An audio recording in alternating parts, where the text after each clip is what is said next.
Salut à tous, bienvenue en Tunisie, bienvenue à Sousse, bienvenue sur l'Alps Tour qu'on va essayer cette année de suivre régulièrement encore sur l'antenne de Golf Plus. Soyez les bienvenus donc au Tunisian Golf Open. C'est la 4e épreuve de la saison, c'est aussi une des épreuves les mieux dotées de l'année, 70 000 €. Alors c'est la seconde édition seulement de ce tournoi et 12 mois séparent ces deux images, ces deux moments.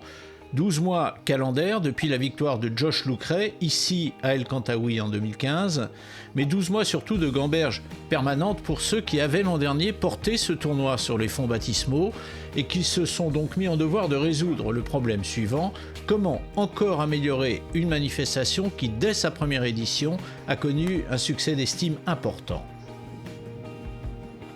Écoutez, nous avons été à l'écoute un peu des organisateurs de l'Alps Tour. Donc pour faire tout ce qui a été demandé dans les meilleures conditions et parfois même plus. Parce que l'objectif de ce golf, il faut savoir que c'est un golf qui a une grande histoire en matière d'organisation de grands événements golfiques. Il y a eu plusieurs tours qui ont été organisés ici dans ce golf et nous souhaitons garder ce niveau de standard de qualité. Alors ce sont notamment les greens que tous les joueurs trouvent parfaits d'ailleurs et les fairways qui ont bénéficié de la plus grande attention. Et c'est donc ce parcours sur lequel a retenti à 13 heures précises le coup de canon donnant le départ officiel du tournoi, le coup d'envoi en l'occurrence d'un pro-am qui a lâché sur le parcours bon nombre de célébrités locales mais pas seulement. Parmi les amateurs, un ancien international de football qu'un grand quotidien français avait, rappelez-vous, à la fin des années 90, qualifié d'homme qui valait 1 milliard. C'est lui, Vincent Guérin, un des piliers du Paris Saint-Germain, et il était avec nous lors du programme mercredi. Premier indice d'un second succès à venir, eh bien c'est cette affluence enregistrée lors de la conférence de presse d'avant-tournoi, une conférence de presse au cours de laquelle on a clairement évoqué, sans les rejeter, les nombreux efforts faits en matière de sécurité notamment. Alors avant d'aller à la rencontre du champ de joueurs et de quelques-unes des individualités de ce champ de joueurs, rapide coup d'œil sur le parcours de El Kantaoui. Alors c'est un parcours très long, 6600 mètres, qui en paraissent plus encore, tant le vent est présent ici pratiquement en permanence. Le champ de joueurs maintenant, ils sont 124 qui représentent 10 nationalités, et parmi ces 124 joueurs, 2 frères, à pied d'œuvre pour reconnaître le parcours dès 8h le mercredi matin, ce sont les frères Elissalde. Thomas l'aîné, 23 ans, il dispute sa 3e saison chez les pros. Paul, lui, a 20 ans depuis quelques mois. Il n'est passé pro qu'au début de cette saison, après une grosse carrière chez les amateurs, avec entre autres un titre de champion d'Europe par équipe et une victoire à la Coupe Fressino-Mouchi à Fontainebleau. Tout neuf chez les pros donc, et par conséquent encore à même de parler des différences entre les deux mondes amateurs et professionnels.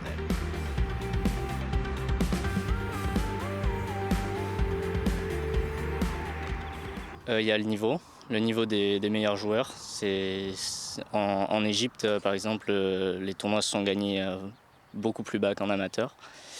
Et au niveau de l'ambiance, j'en ai retrouvé beaucoup que je connaissais en amateur, donc il n'y a pas eu trop de différence. Et pour cette transition, c'est l'expérience du grand frère qui fait de lui un conseiller précieux. On en parle et puis j'espère forcément que ça va l'aider. Après c'est un garçon intelligent donc j'espère qu'il va en tirer profit. Il m'a dit à peu près comment me préparer, comment faire les reconnaissances. Enfin, il m'a donné plein d'indications qui m'aident pour bien me préparer pour les tournois. Est-ce que vous copiez votre grand frère ? Oui, je l'ai souvent pris comme exemple. Oui. Sur quel aspect de sa personnalité ou quel aspect de sa qualité de joueur de golf ? Pour son sérieux surtout.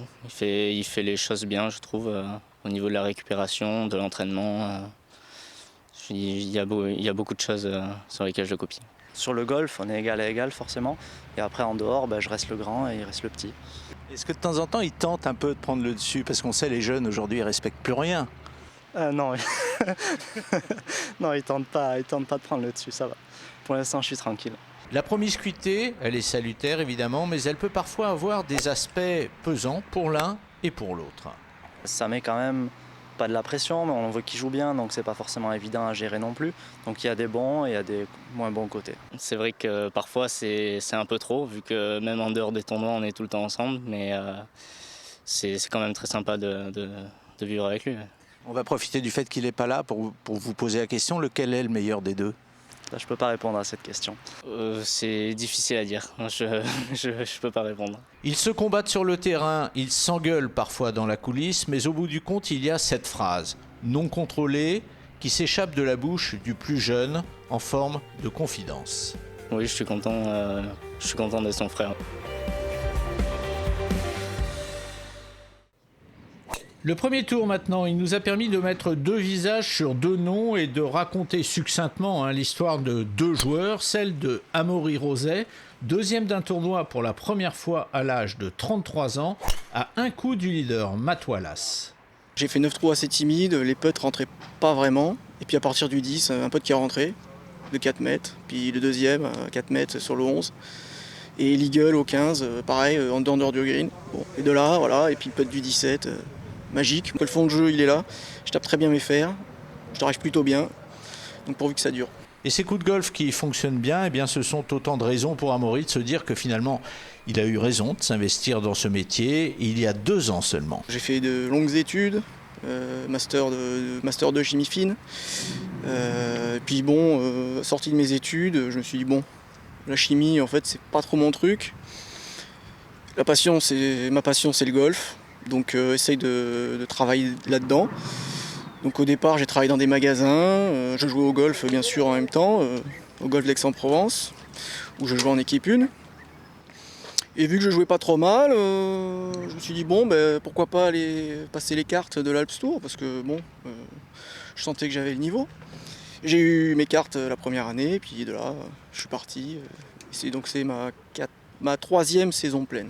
Est-ce que vous diriez que depuis que vous êtes passé pro, donc depuis 2013, le golf vous a plus rendu heureux ou le golf vous a plus rendu malheureux? Ah non, ça m'a rendu heureux.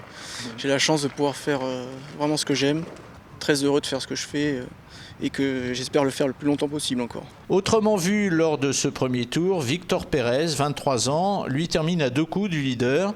Lui aussi signe sa meilleure place provisoire dans un tournoi et lui aussi a fait des études. J'ai fait 4 ans aux États-Unis à l'Université du Nouveau-Mexique. J'ai fini avec des classes d'été en août.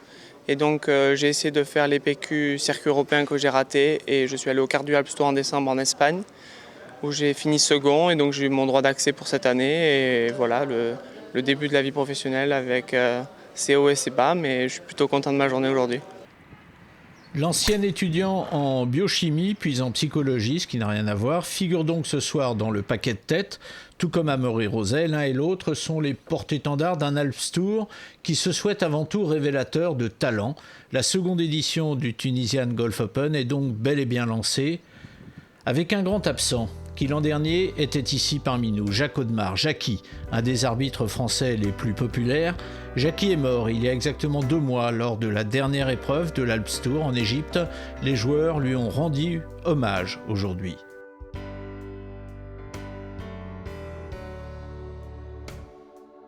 Allez, avant d'entrer dans cette deuxième journée et de profiter de notre présence ici pour donner un coup de projecteur sur le golf de compétition en Tunisie, on jette un coup d'œil au classement après ce premier tour, avec donc une tête occupée par Matt Wallace, actuel 2e du ranking de l'Alps Tour, et puis plusieurs joueurs en embuscade derrière, prêts à aller mordre les mollets dès le 2e tour de cet Anglais de 26 ans qui semble bien néanmoins devoir marquer de son empreinte cette saison 2016 de l'Alps Tour. Il a figuré sur le podium de chacune des 3 premières épreuves disputées. Il a remporté la dernière en date. Il occupe donc, je vous le disais, la 2e place du ranking derrière le Français Franck Do. Et les choses pourraient encore s'améliorer ce week-end puisque au -5 d'hier, l'Anglais a ajouté ce vendredi un -4 qui fait de lui un leader on ne peut plus tranquille de ce Tunisian Golf Open. Non, je ne vais pas regarder les leaderboards, je vais me préoccuper de mon jeu et je vais faire ce que j'ai fait depuis le début de ce tournoi. Après tout, ça marche pas mal. On revient sur le déroulement de ce 2e tour ainsi que sur le classement au soir du cut dans quelques instants, mais pour l'heure, on braque nos projecteurs sur le golf de compétition tunisien, mis en valeur ici par la présence dans le champ de 17 joueurs, 9 amateurs et 8 pros, tous suivis avec une égale passion par Samir Oualani, 36 ans, entraîneur national et représentant ici de la fédération tunisienne. Depuis des années, la fédération elle est en train de développer le golf en Tunisie. On travaille en collaboration avec le ministère de Sport. On essaye de créer des centres de promotion dans le golf, dans les collèges, dans les écoles primaires. On commence à nourrir les associations de golf et les associations nous offrent après des joueurs. On les sélectionne et ils intègrent l'équipe nationale et après, objectif c'est passer pro. Et derrière cette préoccupation de donner au golf tunisien une stature internationale, derrière cette préoccupation se cache un modèle, le modèle français. L'école amateur française, ma formation aussi, elle est... j'ai commencé avec M. Jean-Étienne Lafitte et là avec M. Rémi Bédu. La continuation, on est en 2e degré et j'espère finir le 3e degré. La Tunisie aussi, elle essaye de suivre le même modèle pour avoir plus de licenciés, plus de golf et démocratiser ce sport. Oui, la marge de progression, aussi bien en termes de quantité d'ailleurs qu'en termes de qualité, cette marge elle est énorme. Les 800 licenciés de nationalité tunisienne, parmi lesquels 400 jeunes, se répartissent actuellement sur 7 parcours seulement, 9 dans les semaines qui viennent. Mais tout ceci n'attend pour évoluer qu'une seule chose, bien sûr, que le pays retrouve de la stabilité. Ça n'est qu'à ce prix-là que l'on pourra, dans quelques années, voir sur les leaderboards du circuit européen apparaître le nom de Mehdi Ben Alima, 16 ans. C'est le fils du président de la fédération tunisienne et il est désigné comme le meilleur espoir de tout le golf tunisien. Retour maintenant sur ce 2e tour avec la difficile fin de parcours de Franck Do qui perd 2 coups sur les 2 derniers trous pour terminer à 6 coups de Wallace. Le leader du ranking de l'Alps Tour, vainqueur des 2 premières épreuves de la saison, on vous le rappelle, reste néanmoins dans le paquet des poursuivants, au même titre que l'Italien Sbariggia et que l'Espagnol Borda, ex-aequo à la 2e place, mais à 5 coups du leader.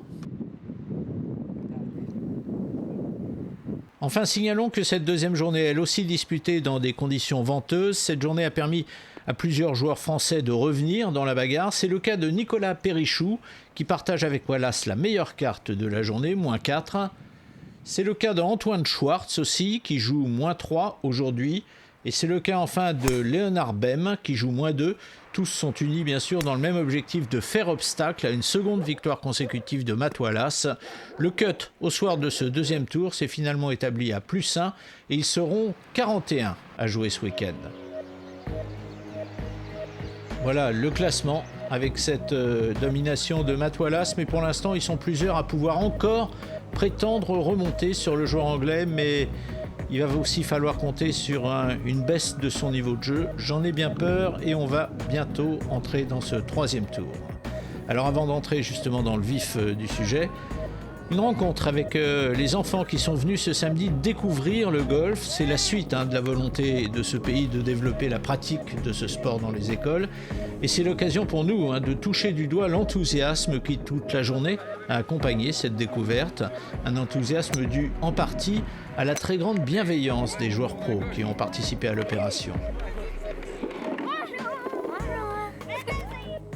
Énormément de vent aujourd'hui sur le parcours, un vent froid venu d'Europe et qui devrait rendre un peu plus difficile encore ce parcours de El Kantaoui.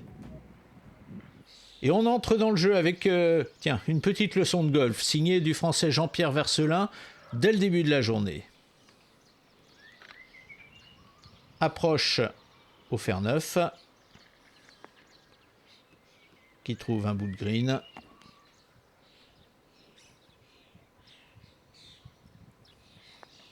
Et le putt qui permet de signer un birdie et de bien démarrer la journée. La suite sera malheureusement moins bonne pour Jean-Pierre qui jouera +2 ce samedi et qui quittera donc le groupe des prétendants à la victoire.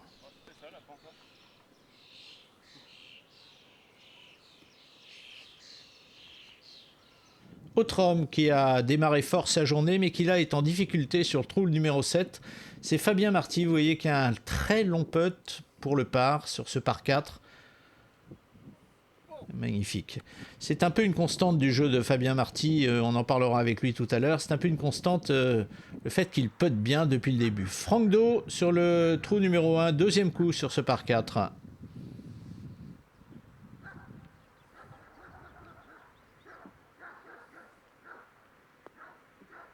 c'est magnifique. C'est un des plus beaux coups, un des plus beaux deuxième coups qu'on ait vu sur ce trou. Et une sérieuse opportunité de birdie. C'est des trous qui sont très difficiles à jouer à cause du vent. Il est très, très facile de commettre une erreur de club, ce qui n'a pas été le cas de Frank Do, qui signe d'entrée donc un birdie dans cette troisième journée. Le voilà à -4. Alors évidemment, on va pour l'instant occulter le fait que Matt Wallace est loin devant pour se concentrer sur le reste avec Antoine Schwartz sur le trou numéro 5 et un bois pour aller chercher en 2. C'est magnifique. Pour aller chercher en 2 le green de ce par 5. Ce sera un putt pour Eagle. Gauche. Sur ce putt. Alors les greens sont excellents dans la mesure où ils tiennent assez bien les lignes. En revanche, ce ne sont pas des greens extrêmement rapides en Tunisie cette semaine. En tout cas, ce sera un birdie, donc un bon birdie sur ce trou numéro 5 pour le Français Antoine Schwartz qui, cette année, joue plus sur le circuit allemand, le Pro Tour, que sur l'Alps Tour. On aura l'occasion d'en reparler. On retrouve Matt Wallace sur le par 4 du trou numéro 4. Et avec cette image, on voit très très bien les bosses qu'il peut y avoir sur ces trous. Et c'est un mauvais putt, hein. Il faut appeler un chat un chat. C'est un mauvais putt de la part de l'Anglais qui se laisse un long putt pour sauver son par. Et pour rester donc à -9. Il vient mourir au bord du trou. Attention, il avait évidemment une avance confortable, mais il faut surtout en début de parcours, c'est là où il peut perdre confiance en faisant des erreurs comme celle-ci, et ça peut redonner confiance à l'inverse à ses adversaires qui sont à l'affût. Robin Gogger, le tout jeune Autrichien, il n'a pas encore 21 ans, et après 11 trous, il est -2 pour la journée, et il est -4 au total. On retrouve Frank Do sur le trou numéro 8. Le leader de l'Alps Tour, 24 ans, Frank Do. Attention, parce que là, il faudrait qu'il rentre son chip pour sauver son par. Ça ne sera pas le cas. Et le bogey derrière est pas donné non plus. Ce sera un bogey, pardon. Il s'en sort après tout pas mal. Le voilà à -3, à 5 coups de la tête. Et à 5 coups de cet homme qui s'appelle Matt Wallace et que l'on retrouve pour son troisième coup dans le bunker de green du trou numéro 5. Très belle sortie, il va en plus se laisser un peu en montée. Birdie tout à fait jouable pour essayer de revenir à -9 pour Wallace. C'est fait. Matt Wallace, 23 ans. Vainqueur du 3e tournoi de l'année, le dernier disputé. Fabien Marty, opportunité de birdie au 16, il va pas mal, il a fait 2 birdies au 9 et au 11 sur des par 5 à chaque fois. Et là, en revanche, ce ne sera pas un birdie sur ce par 3 du trou numéro 16, qui est un trou sur lequel il n'y a pas eu énormément de birdies depuis le début de la semaine.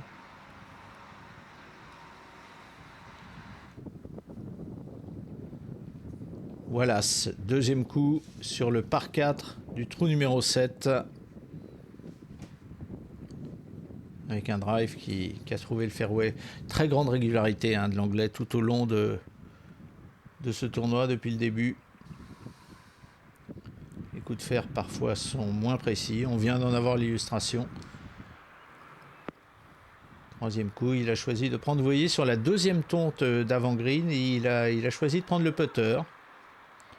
Alors une précision d'ailleurs à ce propos, c'est que sur ces 2 derniers tours, on place la balle sur ce parcours de El Canta. Oui, c'est magnifique et c'était le bon choix de la part de Wallace, qui passe donc à -10 et qui conforte sa position de leader après 7 trous. Fabien Marty sur ce magnifique trou numéro 17, c'est un par 4, vous voyez, avec une vue splendide, cet hôtel qui vient de finir d'être construit, qui est un splendide hôtel très, très majestueux et très grand surtout. Beaucoup moins majestueux en revanche le coup de fer de Fabien Marty, le coup de wedge trop long. Il choisit le putter lui aussi, vous voyez, sur la tonte de fairway qui entoure le green. Et on a vu son cadet passer rapidement, et son cadet n'est autre qu'un très bon joueur français qui s'appelle Romain Béchu et qui n'a pas passé le cut. Allez, il faut rentrer ça pour sauver le par, Fabien. Ah, oui, et ben il sera en bagarre demain pour les places d'honneur dimanche, c'est l'essentiel.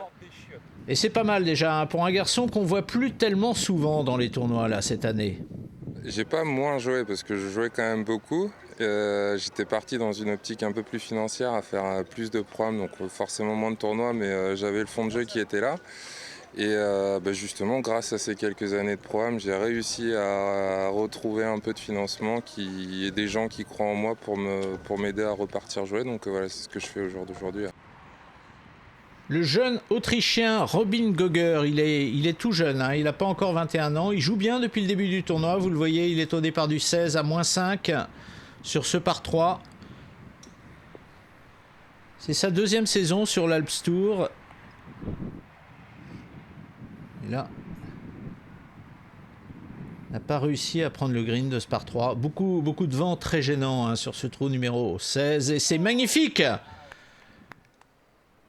Le chip qui permet à l'Autrichien de revenir à -6 et donc de rester quelque part à distance, mais quelque part un petit peu collé au leader. Le Suisse Dobias, Marc Dobias, 27 ans. Troisième coup sur ce difficile trou 14. C'est le trou le plus vanté de tous parce qu'il est tout en bordure de la plage. Vous voyez, ça a beaucoup gêné d'ailleurs le Suisse sur son chip. Eh ben écoutez, ça c'est un joli par de la part de ce garçon qui, ces 2 dernières saisons, a disputé plusieurs épreuves du Challenge Tour.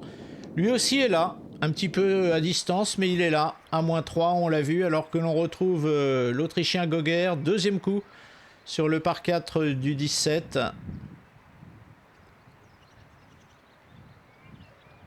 Pas content, et il a raison de ne pas être content parce que ça s'appelle une gratte en termes de golf et ça le met en difficulté.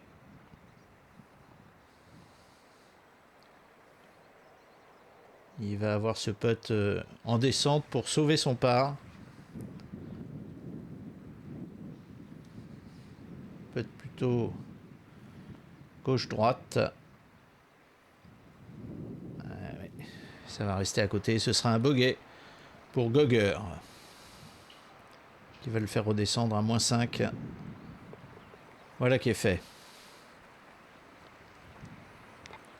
Avec un trou à jouer pour l'Autrichien. On va retrouver un Français, tiens, qui a fait une bonne journée. C'est Amaury Roset. Il vient de terminer avec une carte de -1, un bogey et un eagle. Total -3 pour le joueur d'Aix-en-Provence. Et on retrouve maintenant le leader Matt Wallace sur le par 3 du trou numéro 13. Alors cette séquence de trous 12, 13, 14, 15 sont des trous qui sont côté mer et qui sont donc encore plus ventés que les autres. Et sur un par 3 comme le 13, vous voyez, c'est très difficile. Vous voyez, il avait vent avec, il a manifestement surclubé et il est très très loin derrière le drapeau. Alors il a un putt en montée pour le birdie, mais un très long putt.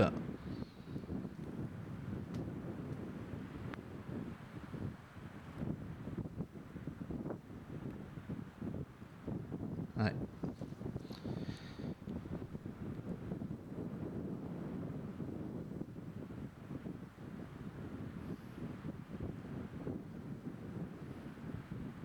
Très appliqué Matt Wallace tout au long de la semaine. Ah oui, là, elle est tout de suite partie à droite. Et ce sera donc un bogey.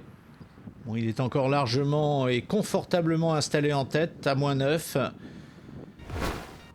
Mais il n'est pas, manifeste pas une supériorité énorme. Mauvais retour pour Franck Do, le français. Celui-ci concède 2 bogeys sur le retour et il rentre dans le rang à -1. On retrouve le Suisse Marc Dobias sur le trou numéro 15.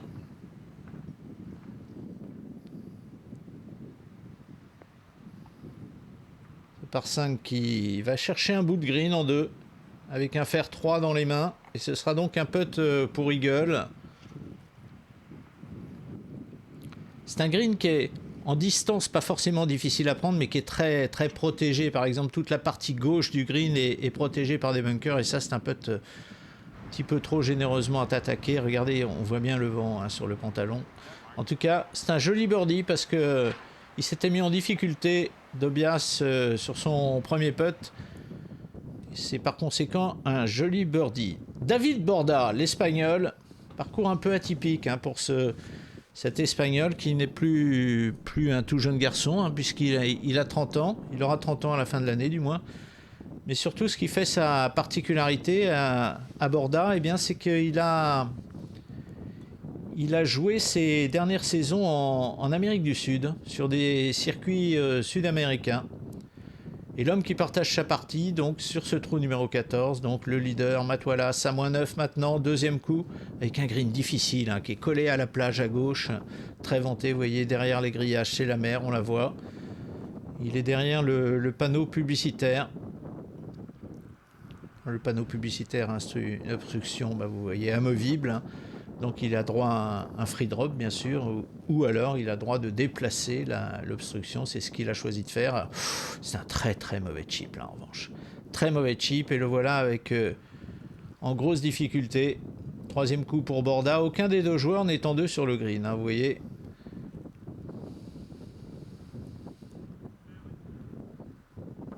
Très très difficile à doser, vous voyez. Il est plein vent contre et il est très court, alors qu'à l'inverse, voilà, c'est plein vent avec. Quatrième coup pour l'anglais. C'était pour sauver le par. Et ce sera donc un bogey pour Matt Wallace, alors que David Borda va à son tour essayer de sauver son par, avec lui putter dans les mains puisqu'il est sur le green.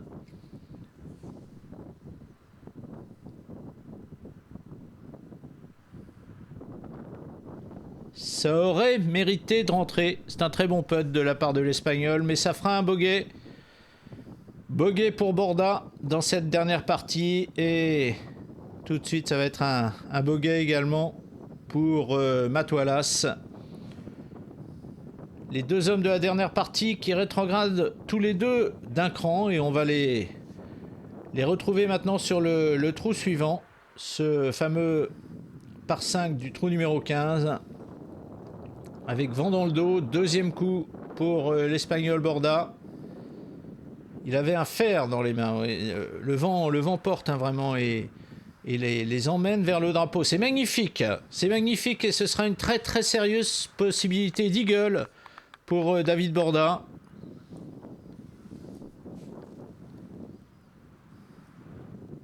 Deuxième coup maintenant pour Matt Wallace. Vous voyez comme il lève la balle. Il n'hésite pas à lever la balle un petit peu plus haut, parce que plus il va lever la balle, alors bon, là il est un petit peu loin du drapeau, mais plus il va lever la balle, plus il va prendre le vent. Et il se laisse un très long putt pour eagle en descente, plutôt gauche-droite.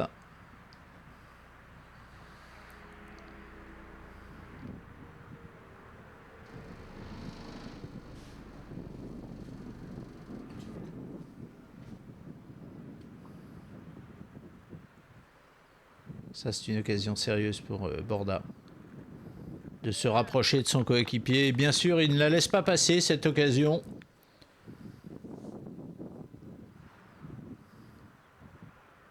Voilà, à -5, à 3 coups, très provisoirement, probablement, de Matt Wallace, qui passe effectivement à -9 et 4 coups d'avance entre les deux hommes de tête. On va retrouver l'anglais sur le trou numéro 17. Se lasse pas de la vue qu'on a du green sur ce trou 17. Et vous voyez, il a fait... Alors, il a pris un risque qui n'est pas un gros risque dans la mesure où le fairway est large, mais il a pris le driver, Wallace, alors que les joueurs en général prenaient plutôt bois 3 sur ce trou numéro 17. Et il a mis un drive qui a presque pris le green. Et vous voyez, ça lui donne l'occasion de faire un dernier birdie et de terminer cette journée à -10, toujours leader de ce tournoi. Et surtout, ce qui est intéressant, c'est qu'il réussit à maintenir tous ses adversaires à distance. Il mérite vraiment la victoire pour l'instant dans ce tournoi. Et nous sommes maintenant dimanche matin. Le vent s'est calmé, mais il est clair que ce dernier tour va se dérouler, regardez, dans des conditions climatiques moyennes, avec de bonnes possibilités d'averses en cours de journée. Et nous sommes avec le Français Antoine Schwartz. Deuxième coup sur le par 4 du trou numéro 1. Quelques mots rapidement sur Antoine Schwartz qui cette année donc a remporté un tournoi sur le Pro Tour, l'ancien circuit allemand EPD. Et donc il se consacre en priorité à ce circuit sur lequel il peut jouer bien sûr l'accession directe au Challenge Tour. Joli birdie sur le 1 pour Antoine. Et puis le reste du temps, il viendra jouer des tournois de l'Alps Tour dans lesquels d'ailleurs il figure très bien, ce qui lui vaut d'ailleurs d'occuper une place tout à fait intéressante au ranking de l'Alps Tour. Trou numéro 1 toujours, c'est l'Espagnol Borda. Deuxième coup. Et un green qui rebondit beaucoup.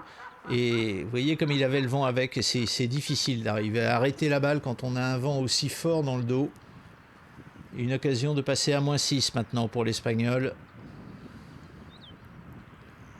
Superbe lecture de pente.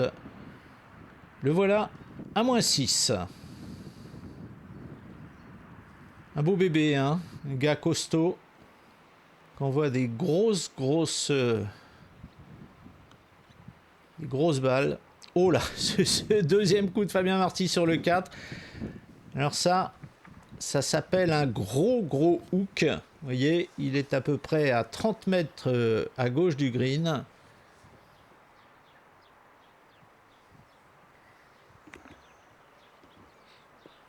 Et les roughs sont pas faciles, hein. Ils ont tendance à enfermer la balle. Vous voyez, il est court sur ce chip Fabien, alors que vous voyez, on a vu le drapeau, il n'y avait pas énormément de vent, un petit peu de vent contre, mais pas énormément. Mais c'est surtout ce rough qui enferme un petit peu la balle et qui fait des approches pas évidentes à jouer.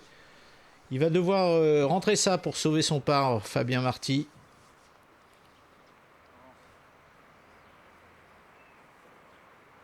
Ah, il en manque un peu. On a vu plus de putts courts qu'on a l'habitude d'en voir sur ces circuits, sur ce circuit de l'Alps Tour. Et ça peut s'expliquer, encore une fois, par le fait que ces greens, ici, durant tout le tournoi, ont été plutôt lents par rapport aux standards de green qu'ont l'habitude de fréquenter ces joueurs-là. Deuxième coup d'Antoine Schwartz sur le par 5 du trou numéro 5. Vous voyez là encore comme il s'était forcé d'envoyer la balle au ciel pour prendre le vent. Vous voyez qu'il avait là encore vent avec, et il l'a bien pris effectivement. Il est en 2 bord de green avec un chip difficile en descente à jouer.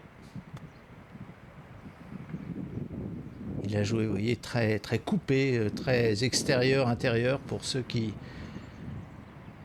ont l'habitude de suivre ces tournois. C'est une balle qui normalement prend beaucoup d'effets backspin.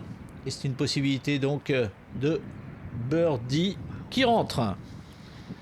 C'est un birdie arraché au terrain par Antoine Schwartz. Le voilà à -6. Il est pas mal, hein, Schwartz. Il est pas si mal que ça. 4 coups de la tête.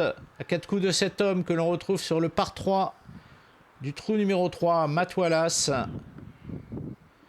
Par 3 de 157 mètres. Vent avec et un fer 8 dans les mains de Wallace. Il va se laisser un putt contre le vent en montée.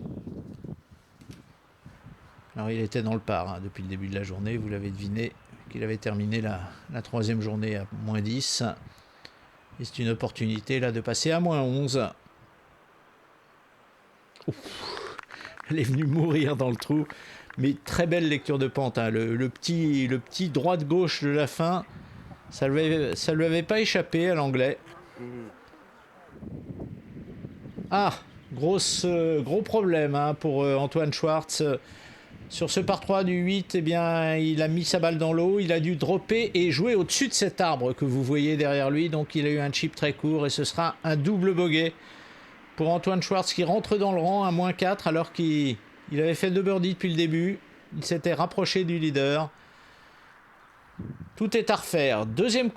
Troisième coup, sur le par 4 du 4 pour l'homme qui partage la dernière partie avec Matt Wallace. En l'occurrence, c'est Enrico Di Nitto, 23 ans, l'Italien, qui dispute sa deuxième saison sur l'Alps Tour. Oh, aïe, aïe, aïe, aïe. Ça, c'est la virgule qui fait pas plaisir, surtout quand on est en dernière partie d'un tournoi, le dernier jour. C'est un bogey qui ramène l'Italien.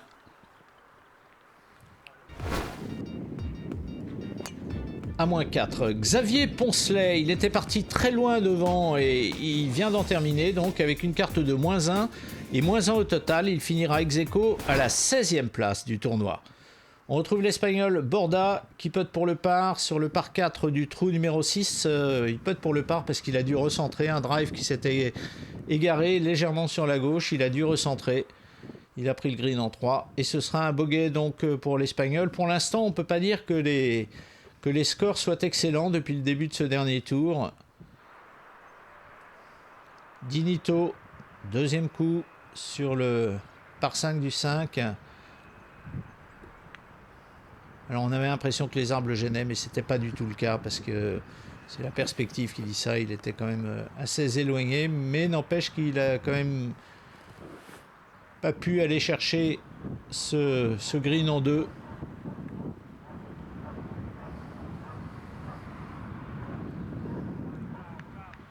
Il aura ça pour le birdie. Sous les yeux. Et voilà, c'est un birdie fait sous les yeux donc de Matt Wallace, le leader, qui partage avec lui cette dernière partie. Alors voilà, à -5 l'Italien. Loin devant encore, Victor Pérez, -1 après 15 trous. 3 trous plus tard, il finira le tournoi à -4. Et il finira 8e ex aequo. Excellente place pour Victor Pérez dans ce tournoi. On retrouve Di Nitto, deuxième coup sur le par 4 du trou numéro 7.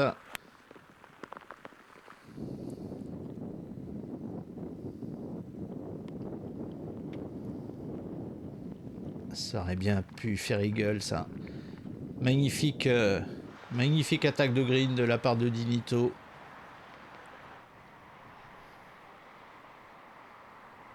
Il avait gagné sur l'Alps Tour déjà l'an dernier. Il avait gagné un tournoi en Italie. C'est marrant.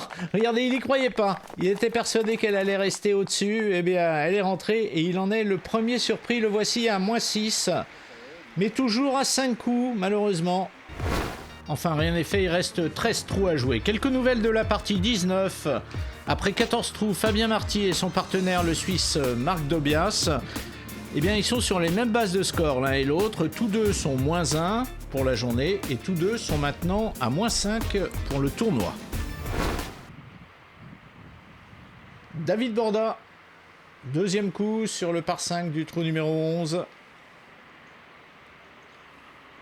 Un petit peu égaré son drive et ça l'a probablement empêché de prendre le green, mais enfin il a un chip qui présente pas de très très grosses difficultés.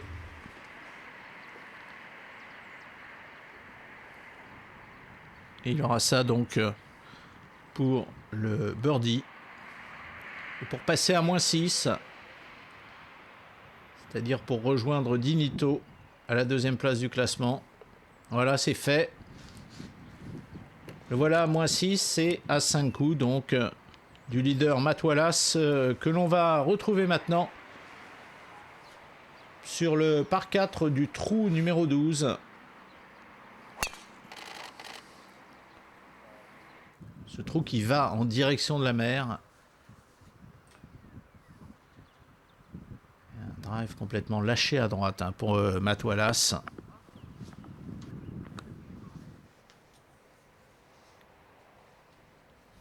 Un fer 8 pour ce deuxième coup. Le green est légèrement à droite, on le devine au travers des feuilles. Et ça part à gauche, ça va rester à gauche, ça. Ça va rester à gauche et c'est trop long qui plus est. Attention, plus on s'approche du terme, plus la nervosité pourra s'emparer de Matt Wallace. même s'il a 5 coups d'avance. Troisième coup sur ce trou numéro 12. Il va avoir ça pour sauver son par et pour ne pas lâcher de coups. Un de ses deux adversaires les plus directs, en l'occurrence l'homme en vert, Enrico Di Nitto. Putt pour le par pour Wallace pour rester à moins 11. Ah, il a des nerfs quand même, le garçon. Hein. Là, il était en situation de perdre un coup à un moment de la partie qui aurait été embêtant. Hein. On est sur le 13, Borda, son deuxième coup. Vous voyez, il n'a pas réussi à prendre le green. Alors, il faut dire que le 13, qui est plein vent aujourd'hui, eh ben, c'est pas un cadeau, ce trou. Regardez d'ailleurs ce chip complètement raté hein, de l'Espagnol. Et regardez ce qu'il a pour sauver son par. Oui, et même le bogey n'est pas donné.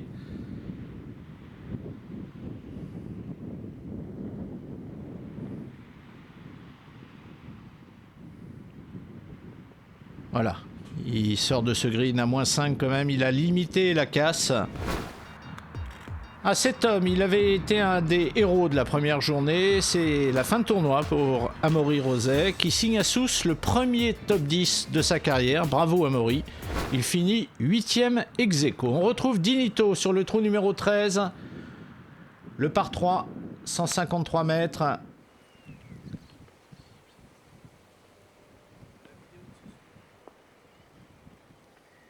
C'est juste magnifique. Il est en train de mettre une pression sur Wallace parce que tout ça se déroule sous les yeux de Matt Wallace, qui a dû sauver son par au 12 et qui va voir son adversaire faire un birdie et revenir donc à 4 coups. 4 coups après 13 trous. Eh bien, ça veut dire qu'il reste 5 trous à jouer. Rien n'est fait. C'est également terminé hein, pour Antoine Schwartz, carte de moins 1 aujourd'hui, moins 5 pour le tournoi. Il termine 6e ex aequo, bonne perf hein, de la part de Antoine. Et on va retrouver maintenant la tête du tournoi parce que les choses deviennent sérieuses. Putt pour birdie pour Di Nitto sur le 14 pour passer à moins 8 et revenir à 3 coups de Wallace. Ah, les choses deviennent sérieuses. 3 coups d'écart, plus que 4 trous à jouer. Et on se dit que c'est peut-être ce par 5 hein, du trou numéro 15 qui va décider de l'issue de ce tournoi. Regardez, 3 coups d'écart entre Matt Wallace et Di Nitto. Alors, peut-être un petit peu de fébrilité de la part de Wallace, mais en tout cas, un très bon jeu de Di Nitto. Et le drive est un petit peu dans le fairway de Wallace. Mais bon, il avait quand même un bois 3 dans les mains pour aller chercher en 2. Donc, le green, elle est restée à droite. Elle n'est pas revenue du tout, cette balle. Enfin, il n'aura pas un chip très, très difficile, bien qu'il faudra quand même la poser après la pente. Et lui est idéalement placé. En revanche, Di Nitto, il est au milieu du fairway avec un angle d'attaque sur le green complètement dégagé. Les bunkers sont à gauche. Et il a lâché à gauche. À gauche, il y a des bunkers partout. Hein. Il s'en sort vraiment bien. Et finalement, ils sont dans la même situation, les deux. Tous les deux ont un chip à jouer. C'est Di Nitto qui était le plus loin. Il se laisse un très long putt pour le birdie. C'est pas un bon chip du tout de la part de Di Nitto. Autour de Wallace, dont le chip est plutôt plus difficile. Regardez, il donne beaucoup de hauteur à cette balle. Vous voyez, parce qu'il avait le vent avec, donc il avait à cœur de l'arrêter le plus tôt possible et a donné beaucoup de hauteur. Putt pour birdie pour Di Nitto. Attention, c'est peut-être le tournant qui est en train de se produire. Et non, ce sera un par. Ce sera un par et maintenant, Matt Wallace va lui à son tour putter pour le birdie. Et donc pour repartir avec 4 coups d'avance de ce green du 15. 4 coups d'avance et 3 trous à jouer.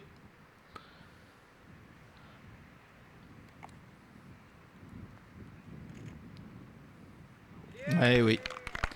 Eh oui. Alors là forcément on se dit que c'est bien mal embarqué maintenant. Moins 12 pour Wallace, moins 8 pour Di Nitto. Si tant est qu'il rentre ce putt d'ailleurs pour le par, mais enfin, c'est pratiquement donné. Voilà. Et il a 3 trous, c'est simple hein, l'équation. L'Italien a 3 trous pour refaire 4 coups. C'est très très mal embarqué, surtout que la fin de parcours n'est pas réellement très, très sélective. Le par 3, il a raté le green d'Inito. Donc un chip dont il n'est pas content, à juste titre, parce que c'est court et c'est Matt Wallace qui a un putt pour le birdie lui aussi, mais il a mis un tee shot qui était trop court mais c'est très très bien putté là. Il aurait définitivement tué le match si ce putt était rentré. Ce ne sera pas le cas. On s'achemine vers un statu quo sur ce trou numéro 16. Le par pour Wallace. Et probablement dans les secondes qui viennent, le par pour Dinito.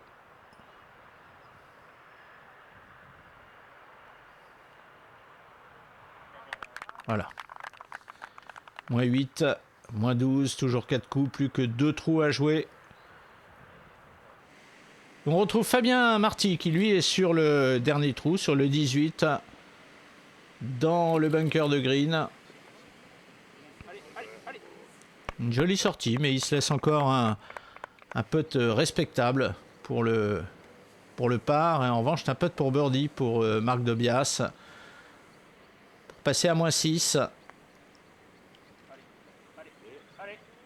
Oui, il va terminer à moins 6, Marc Dobias.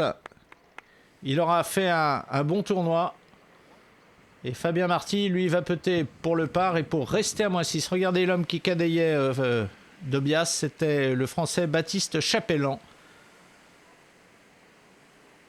Et Fabien Marty qui sauve son par pour rester à moins 6. Les deux hommes vont donc terminer ex aequo, moins 6, tous les deux à la 4e place du tournoi. On retrouve Matt Wallace, deuxième coup sur le 17. Alors là, aujourd'hui, vous voyez, il n'avait pas pris le risque de prendre le drive au 17. Il avait pris un petit bois 3.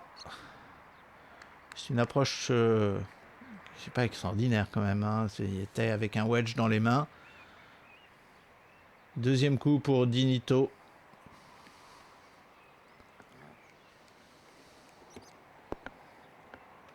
C'est beaucoup mieux. Ce sera une position de birdie assez franche pour Dinito, alors que pour Wallace, je pense qu'il se contenterait de 2 putts.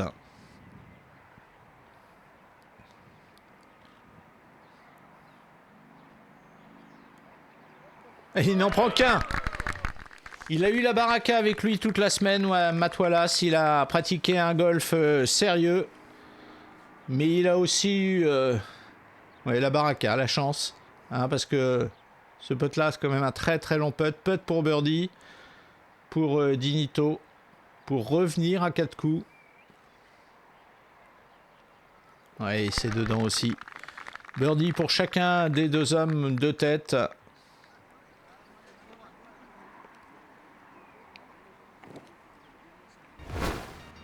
Allez, en quelques flashs maintenant, l'incroyable fin de parcours de l'Espagnol David Borda. 3 birdies consécutifs vont permettre à l'Espagnol donc de terminer seul à la 3e place, à 4 coups du vainqueur.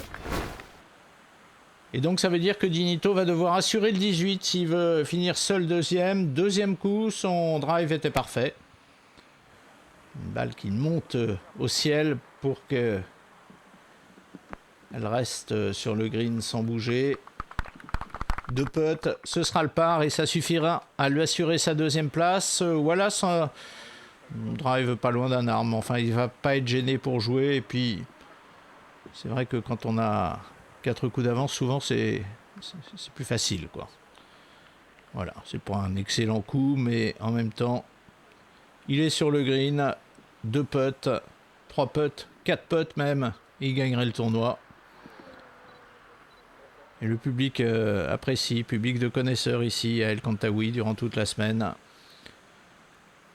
Long putt en montée pour Matt Wallace, dont on voit le cadet. Le cadet, c'est un joueur anglais aussi qui dispute les tournois de l'Alps Tour et qui ici n'avait pas passé le cut.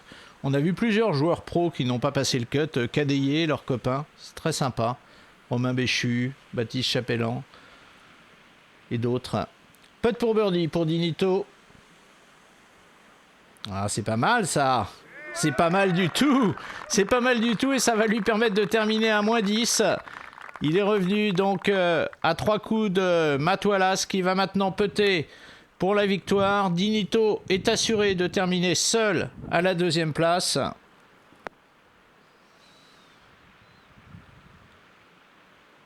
Peut-on monter? Ah non, elle s'échappe à droite. C'est pas grave. C'est la victoire pour Matt Wallace. La 2e victoire consécutive. Hein. On vous rappelle qu'il avait gagné la dernière épreuve en date disputée sur l'Alps Tour et ça va lui permettre de reprendre la tête du ranking. On va en parler avec lui dans quelques secondes. Mais pour l'heure, eh bien, on va jeter un coup d'œil au classement définitif de cette 5e manche de la saison d'Alps Tour. En 4e manche de la saison d'Alps Tour, pardonnez-moi. Et la victoire donc avec 2 coups d'avance. Jamais un adversaire n'a été aussi proche de Matt Wallace pendant tout le tournoi. Les Français, Fabien Marty, jolie 4e place, jolie 6e place d'Antoine Schwartz, et puis plusieurs hommes 8e ex-aequo parmi les Français, Victor Pérez, Julien Rodalec et Amaury Roset. Bravo à vous, messieurs. Ça a été une semaine absolument incroyable, mais je suis content parce que depuis que je suis sur l'Alps Tour, eh bien, les choses se passent de mieux en mieux. Là, j'ai été en tête du début à la fin, c'est ma 2e victoire consécutive. Je prends la tête du classement, rien de mieux ne peut m'arriver, semble-t-il. Coup d'œil maintenant sur l'ordre du mérite de l'Alps Tour, donc avec une prise de pouvoir de Matt Wallace. Franck Do est 2e dorénavant. 4 épreuves et 2 vainqueurs différents seulement, 2 victoires pour Wallace, 2 victoires pour Do. Et puis Antoine Schwartz qui, malgré le fait qu'il n'est pas présent souvent, eh bien, occupe une belle 4e place au ranking de cet Alps Tour 2016. Notre prochain rendez-vous sur Golf Plus avec l'Alps Tour, ce sera dès le début du mois de juin. Nous serons à la Guadeloupe. Merci d'avoir été avec nous et à très bientôt. Salut.